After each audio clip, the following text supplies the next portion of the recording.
Mapagpalang araw po sa ating lahat. Ako nga po pala si Emmanuel o Alejandre. Ito po ang aking daily devotion ngayong August 8. And for today, ating pag-uusapan kung sino ang tunay na mga pare. Now, there are definitely many types of priests in different religions. Pero, may isang pare na mas nakakaangat sa iba pong mga pare. At ito si Jesus.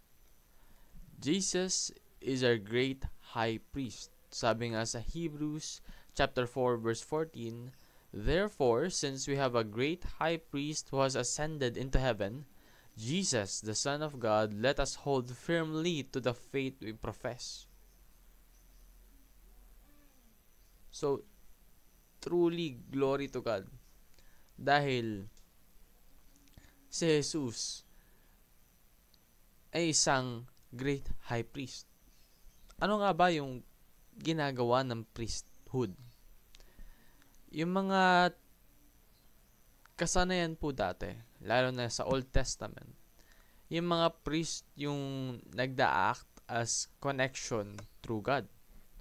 Kapag may nagkakasala, may mga priest na magpapawalang sala sa kanila in the form of sacrifice of the lamb. Kumbaga, meron silang inaalay na pagkain, na halaman, na animal in order to somewhat compensate for the sins of the people in that time frame. And isa rin po sa mga purpose or tasking ng mga priesthood is ipalapit nila yung mga tao kay God. And yung mga nabanggit ko pong purpose ng priests ay talaga nga namang natupad ni Jesus. Jesus fulfilled the Old Testament priesthood. Ibig sabihin ito, nagawa niya na yung mga trabaho ng mga priest nung dati pa. And not only did he do it, he did it excellently, beautifully. Kasi isipin mo, unang-una, napakarami niyang nalapit sa Panginoon. Through miracle, through word of mouth, through actions that He has done.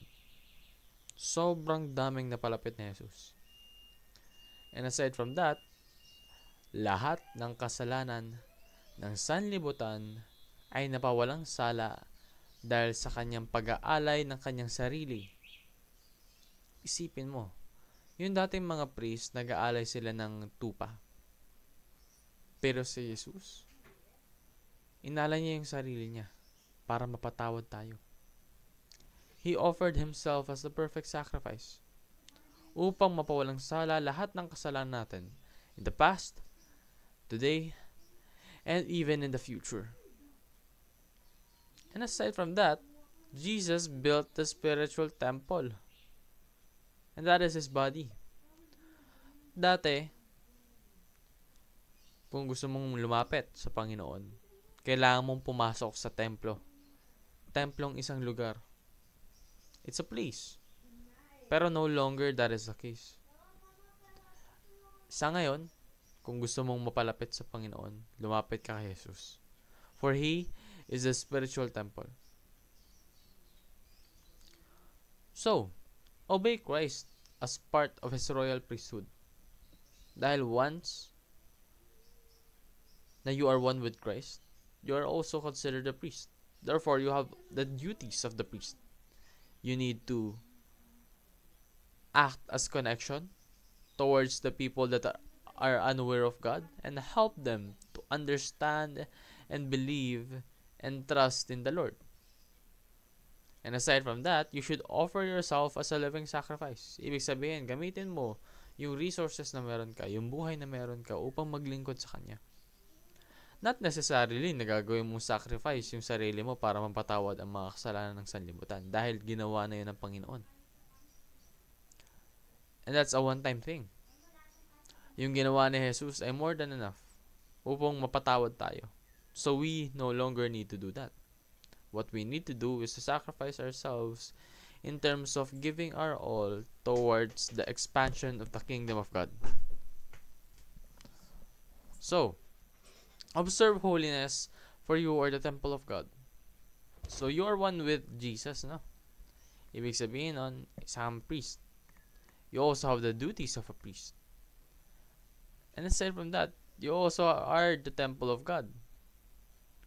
Kumbaga, magiging catalyst ka rin upang ma-worship ang ating Panginoon. And that is such a huge glory. So we should do everything we can to make sure that the people that we talk to are influenced into worshiping Him as well. Yun lamang po ang aking daily devotion. Maraming salamat sa pakikinig. Pagpalain po tayong lahat, and let us all give glory to God.